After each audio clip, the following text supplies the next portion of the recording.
chap with an absolutely fabulous voice, because I heard him at the rehearsals. So just sit back and enjoy the smashing voice of Denny Corcoran.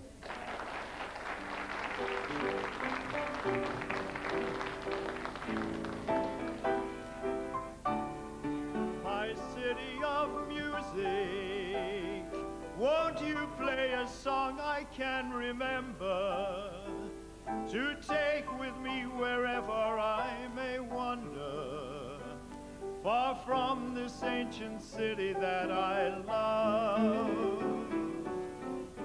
My city of music, let me hear the sound of song and laughter, and leave with me a memory ever after of pleasant days beside your river shore. No matter where I wander, no matter where I roam, I see your lights before me. They're calling me back home. Your quaysides and your laneways, they never seem to change. Your ways and old traditions don't ever rearrange. My city of music, won't you play a song I can remember, to take with me wherever I may wander, far from this ancient city that I love. My city of music, let me hear the sound of song and laughter, and leave with me a memory ever after of pleasant days beside your river shore. My city of music, won't you play a song for me?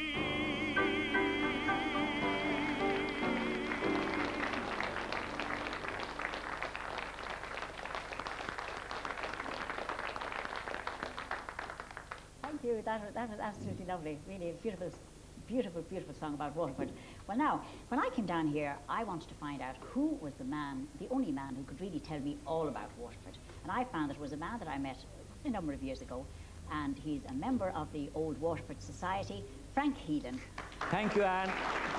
Thank you very much, Anne, indeed. Frank, you are very, very welcome. It's wonderful to have you here. Very kind of you. We're going to go straight in. I'm not going to ask you anything about yourself. I know you were a teacher and all this, but we're not going to go into that because we want to find out all about Waterford. Yes. Now, first of all, there's a lovely picture which we have, and perhaps will come up on the monitor there now. Look at that. It's a lovely, lovely picture of Waterford of about 100 years ago or so. Would that be it? You see it?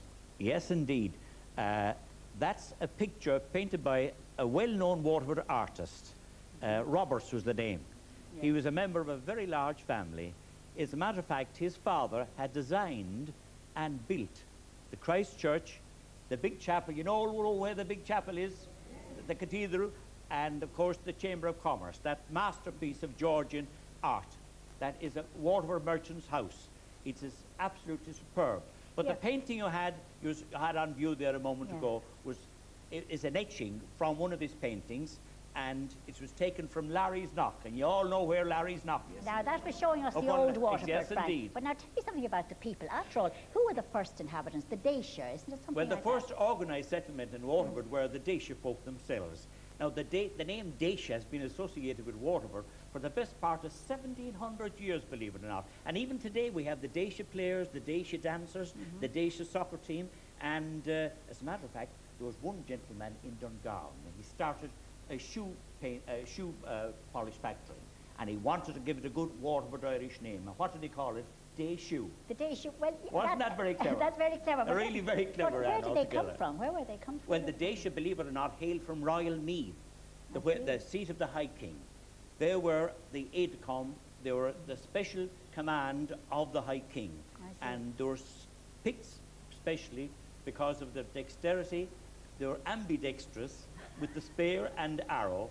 For that particular reason, they were virtually the bodyguard of the king.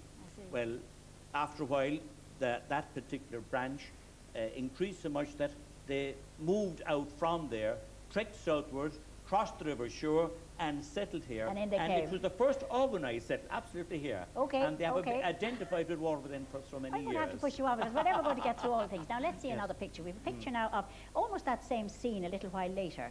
Oh, good old Reginald's Tower, yes indeed. Oh, That's the Reginald's corner Tower, of the tower. that is now. Yes. Well, yes, and that brings us to the Vikings, doesn't it? Yes indeed, Okay. yes indeed. That is the very cornerstone of Waterford. It is a Viking tower. At the moment, they're digging in Wood Quay, Dublin, 16 feet and 20 feet on the ground. And here we have 80 feet over the ground, a Viking tower, and quite a length of city wall too, belonging to the Viking period. As a matter of fact, the very name Waterford itself is of Viking origin. Vatr Fjord. The fjords, of course, would be reminiscent of Norway. Yes. We speak of the lakes of Killarney on our brochures. In Norway, they speak of the Norwegian fjords. Well, Reginald's Tower is the very, very cornerstone of Waterford. And from there, you walk along the quays to the clock tower, and that is the limit of Viking Waterford. It's stretched back again some about 30 acres altogether. Okay, well, now listen, we'll have to get on to a few more of these pictures and we're going to miss them. You see, you have so much history to tell us. Oh, dear. What picture will be coming up now? And here we are on the quay, Mars Quay. And on the right here, that light-coloured building on the right here, in that was born Thomas Francis Marr, Marr of the Sword. Marr, who made a name for himself as governor of Montana afterwards. He was an extraordinary man, a terrific man in speaking, and of course, Marr of the Sword. Marr of the Sword. Indeed. Okay, well, let's have another picture now. You're able to tell us so much about all these pictures when they come up. They're absolutely tremendous. But they're beautiful ones, aren't they? Yes, indeed, absolutely. Now, lovely there you etchings. have the- Now, there- this is a modern picture. Of course, Yes. this is taken again from the Kilkenny side. Yes. And I would recommend anyone to get a bird's eye view of Waterford just to go across the Kilkenny side. Larry's Knock or the Audrey Hotel. You're looking across and you see that lovely foreshore there. That is a mile long. It is, I suppose, the finest waterfront in Ireland. Believe it or not, Waterford. I mean that. It is fully a mile long, and of course, because of Waterford's position here, it was virtually the gateway to the south of Ireland. Well, now and the gateway to Europe, believe it or not, with all due respect to the Cork. I see. Well, come on now, let's have another picture. But, now that's my friend, the Metal Man. Isn't he just a beauty? Who hopped around the Metal Man, tell me, please? Of course you did, of course you did. Well, tell me, can I go hopping around the Metal Man? You can, my dear. And what will it do I'll be for along me? with you that day. You will? Well, I look forward to that, my dear. And what does it mean? Well, actually, first of all, the Metal Man was put there because a terrific tragedy occurred during the Peninsular Wars. Coming back from Spain, it appeared that there were one of the old ships, I'm talking now about the 1790s, and coming back, they were wrecked in Tramore Bay. It was the Seahorse. As a matter of fact, if you go into most houses in Tramore, they'll always show you a piece of delf that was taken from the Seahorse. I wonder where it was gone, where all the delf was gone at that time, where they used it. But as a matter of fact, it was rather tragic, and there were very few people saved in that particular instance. Well, they built Reginald's Tower, I beg your pardon, they built Metal Man. The Metal Man, and of course, there is the old What is story the about story? you hop around. And what happens when you hop around? You hop around, if you hop around 3 times, be married before the autumn. Oh, by heaven, I better not do that, Cheers. whatever else I do. Now, we just want to have a quick little word because we have so many more photos, but we're not really going to show them. And here we have Look a rather at lovely Tramore. one. Beautiful Bright, breezy, Tramore. bracing Tramore. The Miami of the South. Here we are, absolutely. Perfect. A strand there, 3.5 miles of golden sand, and perfectly safe. You can bring the family there, and there you have your own Mediterranean area there, absolutely. Now, there you are, and that's a rather old picture, and it shows some, first of all, dominating, you have that lovely Pugin, it's after Pugin. It's Pugin's assistant, actually, that designed and built the great Tramore Church that dominates this Tramore Strand. And I would recommend anybody, I remember years ago, going out on the old Tramore train for folk, if you remember. We all remember And of that. course, the old big train, the bottle of wonderful milk, train is and gone we have now, sandwiches isn't it? and Denny's bacon, wasn't the best. Denny's bacon, absolutely, and and enjoyed every bit of it. Frank, it's terrible. We could have sat here, I think, for the whole half hour and talked ourselves, because it's a shame. We've come to the end of the time, but at least you have given us a real touch and show us how much you love Waterford, and indeed how much all of us would love it. Thank you, Anne, very much. Thank you, indeed, Frank. Altogether. Well,